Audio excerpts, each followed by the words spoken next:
Hello guys, എന്നതാ പരിപാടീസ്. അപ്പൊ ഞാൻ വീണ്ടും വന്നിരിക്കുകയാണ്, പുതിയ ട്രാക്ക് ബീറ്റുമായി വന്നിരിക്കുകയാണ്. അപ്പൊ ഇന്ന് ഏത് മൂഡ്?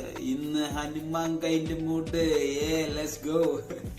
അപ്പോ തുടങ്ങുന്നതിന് മുന്നേ കുറച്ച് കാര്യങ്ങൾ എനിക്ക് മ്യൂസിക്കിനെ പറ്റിയിട്ട് എന്നെ സംബന്ധിച്ച് എനിക്ക് മനസ്സിലായിട്ടുള്ള കുറച്ച് കാര്യങ്ങൾ പറയണമെന്നുണ്ട്. ആസ് ഒരു മ്യൂസിക് ക്രിയേറ്റർ നമ്മൾ എപ്പോഴും ഇൻഡിപെൻഡന്റ് ആയിട്ട് വർക്ക് ചെയ്യുന്ന ഒരു സമയത്ത് നമ്മളെപ്പോഴും നമ്മൾ കേൾക്കുന്ന മ്യൂസിക്കിനെ നമ്മളെപ്പോഴും നമുക്ക് അത് ഇൻസ്പിറേഷൻ ആയിരിക്കും. ഇൻഡിപെൻഡന്റ് ആയിട്ട് വർക്ക് ചെയ്താലും ഇല്ലെങ്കിലും എല്ലാം ഒരു ഇൻസ്പിറേഷൻ ആണ്. എല്ലാം പൊതുവെ ഉള്ളതെല്ലാം ഇൻസ്പിറേഷൻ ആണ്. ഇപ്പോ ഈവൻ ഒരു ഇന്റർവ്യൂവിൽ സുഷിൻ ശ്യാം വരെ പറഞ്ഞിട്ടുണ്ട് എല്ലാം ഒരു ഇൻസ്പിറേഷൻ ആണെന്ന്. ഒരു ബോഗൻവില്ലയുടെ തോന്നുന്നുണ്ട്, ഏതോ ഇന്റർവ്യൂവിൽ ചെയ്യുന്ന സമയത്ത് ആള് പറയുന്നത് ഇങ്ങനെ കേട്ടു. അപ്പൊ എല്ലാം ഇൻസ്പിറേഷൻ ആണ്. എല്ലാം അതിൽ നിന്നാണ് നമുക്ക് എല്ലാം ഉണ്ടായി വരുന്നതും എല്ലാം ഐഡിയസ് ഉണ്ടാവുന്നതും എല്ലാം. അപ്പോ ഇത്തവണ ഞാൻ ഒരു ഹനുമാൻ കൈൻഡ് ടൈപ്പ് ഓഫ് ബീറ്റാണ് ഞാൻ പിടിക്കാൻ പോകുന്നത്. അപ്പോ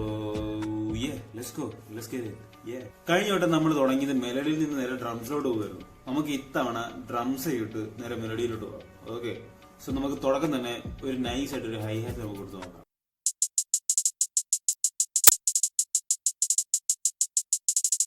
അപ്പൊ നമ്മൾ ഒരു സിമ്പിൾ ആയിട്ടുള്ള ഹൈ ഹാറ്റ് പാറ്റേൺ നമ്മൾ കൊടുത്തിട്ടുണ്ട്. അപ്പോൾ ഇതിനകത്ത് നമ്മൾ കഴിഞ്ഞ് വെച്ച് നോക്കുമ്പോഴത്തേക്കും ടൈപ്പ് സിഗ്നേച്ചർ കുറച്ച് ഡിഫറൻസ് ഒക്കെ വരുത്തിയിട്ട് ഹൈ ഹാറ്റ് റോൾസ് കൊടുത്തിട്ടുണ്ട്. അതാണ് ഇടയ്ക്ക് മറ്റേ ക്രീര എന്നുള്ള ഐറ്റം കയറി പോകുന്നത്. ഓക്കെ, ഇനി നമുക്ക് അതിന്റെ ലെഫ്റ്റ് പാനും റൈറ്റ് പാനും നമുക്ക് ഇതുപോലെ തന്നെ ഇതേ സെയിം ഹൈ ഹാറ്റ് തന്നെ വെച്ചിട്ട് നമുക്ക് കുറച്ച് പരിപാടികളും കൂടെ ചെയ്ത് കൊടുക്കാം.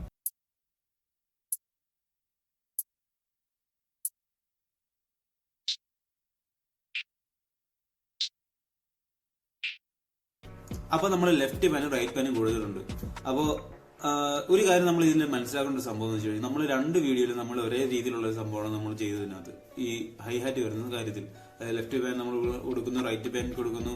അപ്പോൾ ആ പരിപാടികൾ അപ്പോൾ നിങ്ങൾക്ക് നിങ്ങളുടേതായിട്ടുള്ള രീതിയിൽ നിങ്ങൾക്ക് എങ്ങനെ വേണം കൊടുക്കാം. ഇത് തന്നെയാണ് ഞാൻ ചെയ്യുന്ന രീതിയിൽ തന്നെ നിങ്ങൾ ചെയ്യണമെന്നുള്ളത് ഒരു നിർബന്ധവുമില്ല. ഇത് എന്റെ വേ ഓഫ് മേക്കിംഗ് മ്യൂസിക് ആണ്, എന്റെ വേ ഓഫ് എന്താണ് പരിപാടികളാണ് ഇത് കാണുന്നത്. അപ്പോൾ നിങ്ങൾക്ക് ഇത് എങ്ങനെ വേണമെങ്കിലും കൊടുക്കാം. നിങ്ങൾക്ക് വേണമെങ്കിൽ ഒറ്റ ഒരു രീതിയിൽ മാത്രം കൊടുക്കാം, ചിലപ്പോൾ ഒരൊറ്റ ഇതിൽ തന്നെ നിങ്ങൾക്ക് പല ഋതം കൊടുക്കാം. അപ്പോ അത് നമുക്ക് അങ്ങനത്തെ കാര്യങ്ങൾ നമുക്ക് ഇനി വരുന്ന വീഡിയോസ് നമുക്ക് ഇനി കാണാൻ പറ്റുന്നതായിരിക്കും. അപ്പോ ഇങ്ങനെ മാത്രം ആണ് ഇങ്ങനെ ചെയ്യാവൂ എന്നുള്ള ഒന്നുമില്ല. ഓക്കെ, അപ്പൊ മൂവിങ് ഓൺ, നമുക്ക് സ്നെയറിലോട്ട് പോവാം.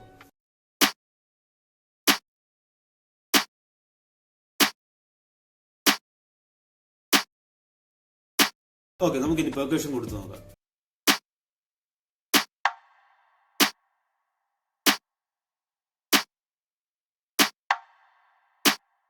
ഞാൻ രണ്ടാമത് വേറൊരു പെർക്കഷൻ കൂടെ ആഡ് ചെയ്യുന്നുണ്ട്.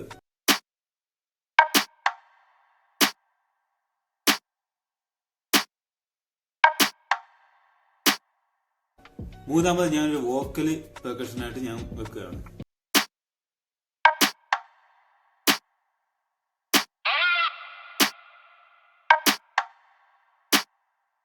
അപ്പൊ നമ്മൾ പെർക്കഷൻസ് ആയിട്ട് യൂസ് ചെയ്തിരുന്ന 3 സൗണ്ടാണ്. അപ്പോൾ പെർക്കഷൻസ് മെയിനായിട്ട് നമ്മൾ യൂസ് ചെയ്യുന്ന അതിന്റെ നമുക്ക് ഈ പറയുന്ന റിതം നമുക്ക് കൂടുതൽ കൊണ്ടുവരാനായിട്ട് സഹായിക്കുന്ന ഒന്നാണ് പെർക്കഷൻസ് എന്ന് പറയുന്നത്. അത് കുറച്ചും കൂടെ ബീറ്റിനെ കുറച്ചും കൂടെ ഒരു രസമുള്ള ഐറ്റമാക്കി രസമുള്ള ഒരു റിതം കൊണ്ടുവരും അതിലേക്ക്. സോ പെർക്കഷൻസ് അതിനാണ് നമ്മൾ യൂസ് ചെയ്യുന്നത്. ഓക്കെ, ഇനി കിക്ക് ആഡ് ചെയ്യാം.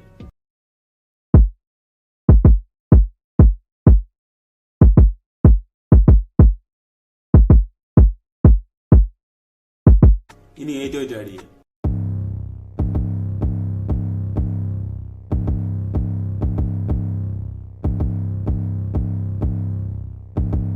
അപ്പൊ നമുക്ക് 808ന് ഒരു ലെയർ 808 ഉണ്ട്. അതിൽ ഹൈ നോട്ട് കുറച്ച് അധികം ഉള്ള ഒരു 808 ആണ് നമ്മളിപ്പോ ആഡ് ചെയ്തേക്കുന്നത്.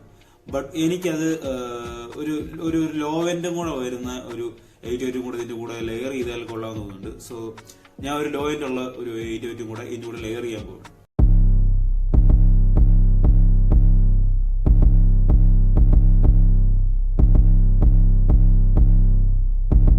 ഓക്കെ, അപ്പൊ നമ്മുടെ ഫുൾ ഡ്രംസ് സെറ്റ് ആയിട്ടുണ്ട്. ഇനി ഫുൾ ഡ്രംസ് എങ്ങനെ ഉണ്ടെന്നുള്ളത് നമുക്ക് നോക്കാം. Let's go.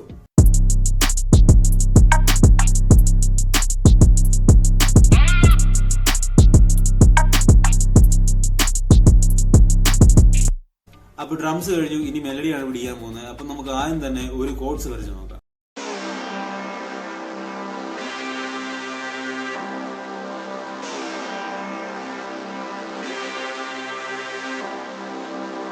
സോ മെലഡിയെ സംബന്ധിച്ച് കുറച്ച് കനമുള്ള ഐറ്റം വേണം. അപ്പൊ നമ്മൾ കനമുള്ളൊരു സൗണ്ട് തന്നെ നമ്മൾ എടുത്തിട്ടുണ്ട്. അപ്പോൾ ഞാൻ യൂസ് ചെയ്യുന്ന എക്സ്പാൻഡ് എന്ന് പറയുന്ന ഒരു VST നിന്നുള്ള സൗണ്ട്സ് ആണ് എടുത്ത് യൂസ് ചെയ്തേക്കുന്നത്. അതിൽ പല ലേയേഴ്സ് നമുക്ക് അതിൽ തന്നെ നമുക്ക് ലേയേഴ്സ് സെറ്റ് ചെയ്ത് നമുക്കൊരു സൗണ്ട് ക്രിയേറ്റ് ചെയ്തെടുക്കാം. അങ്ങനെ ക്രിയേറ്റ് ചെയ്തെടുത്തൊരു സൗണ്ടാണ് നമ്മളിപ്പോൾ കേൾക്കുന്നത്. അപ്പോൾ എനിക്ക് ഇതിന്റെ കൂടെ തന്നെ കുറച്ച് ഒരു ബേസ് ഉള്ള ഒരു സൗണ്ട് വേണം. അപ്പോൾ ഈ സെയിം കോഡ്സ് തന്നെ നമ്മൾ നേരെ കോപ്പി പേസ്റ്റ് അടിച്ചിട്ട് നമ്മൾ വേറെ സൗണ്ട് നമ്മൾ അതിലേക്ക് കൊടുക്കാൻ പോകണം.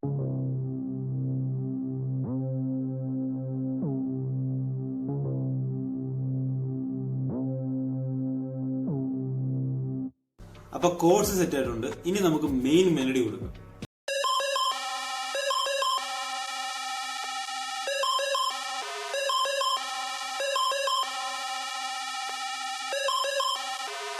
ഓക്കെ, അപ്പൊ ഞാൻ യൂസ് ചെയ്യുന്ന സ്റ്റേറ്റ് മെഷീൻ എന്ന് പറയുന്ന ഒരു VST ഉപയോഗിച്ചിട്ടാണ് ഞാനിപ്പോ ആ ഒരു മെലഡി ക്രിയേറ്റ് ചെയ്തിട്ടുള്ളത്. അപ്പോ പക്ഷെ അതിനൊരു ഒരു ഒരു സ്കെല്ലായിട്ടാണ് എനിക്ക് ഫീൽ ചെയ്യുന്നത്. കുറച്ചും കൂടെ ഒന്ന് നമുക്ക് ബോഡി വരുത്തണം. ബോഡി വന്നാലേ കുറച്ചും കൂടെ നിറഞ്ഞ ആ ബീറ്റിൽ നിൽക്കുള്ളൂ. അപ്പൊ നമുക്കൊരു ലെയറും കൂടെ കൊടുത്തു നോക്കാം.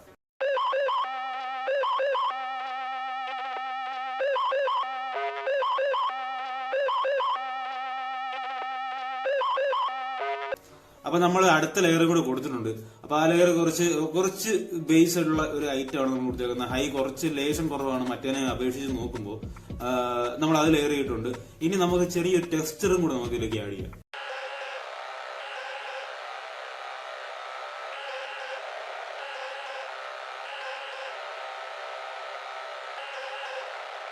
അപ്പൊ നമ്മൾ ടെസ്റ്റർ ക്രിയേറ്റ് ചെയ്തിട്ടുണ്ട്. ടെസ്റ്റർ ക്രിയേറ്റ് ചെയ്ത് സെറം എന്ന് പറയുന്ന VST യൂസ് ചെയ്തിട്ടാണ് നമ്മൾ ടെസ്റ്റർ ക്രിയേറ്റ് ചെയ്തേക്കുന്നത്. അപ്പോൾ നമുക്ക് കേട്ടാൽ മനസ്സിലാവും അത് കുറച്ച് ഡിസ്റ്റോർട്ടഡ് ആയിട്ടുള്ള ഒരു സൗണ്ടാണ് നമ്മൾ കൊടുത്തേക്കുന്നത്. അപ്പൊ മെയിൻ മെലഡി കുറച്ചും കൂടെ ഒരു സുഖം വരും. അപ്പൊ ആ പരിപാടിക്ക് വേണ്ടിയിട്ട് മാത്രമാണ് നമ്മൾ കൊടുത്തിട്ടുണ്ട്. സെയിം കോഡ്സ് തന്നെയാണ്, സെയിം സാധനം തന്നെ നമ്മൾ ഡ്യൂപ്ലിക്കേറ്റ് ചെയ്ത് നേരെ നമ്മൾ എടുത്ത് വലിച്ചിട്ടേക്കുകയാണ്. അപ്പോൾ കുറച്ച് പരിപാടികൾ ബാക്കിയുള്ള എല്ലാം ചെയ്തിട്ട് നമുക്ക് ഈ ബീറ്റ് ഫുള്ള് എങ്ങനെ ഉണ്ടെന്നുള്ളത് നോക്കാം. ഓക്കെ,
അപ്പൊ നിങ്ങൾക്ക് ഈ വീഡിയോ ഇഷ്ടപ്പെട്ടെന്നുണ്ടെങ്കിൽ ലൈക്ക് ചെയ്യുക, കമന്റ് ചെയ്യുക, ഒന്ന് ഷെയർ കൂടെ ചെയ്യുക. സബ്സ്ക്രൈബ് ചെയ്ത് കഴിഞ്ഞാൽ അറിയാലോ നിങ്ങൾക്ക് എല്ലാ വീഡിയോസും ഇനി ഇതുപോലത്തെ ഉള്ളതെല്ലാം നിങ്ങൾക്ക് കിട്ടുകയും ചെയ്യും. ബെല്ലൈക്കൺ കൂടെ ഞെക്കി കഴിഞ്ഞാൽ സൂപ്പർ, അടിപൊളി. അപ്പൊ ശരി.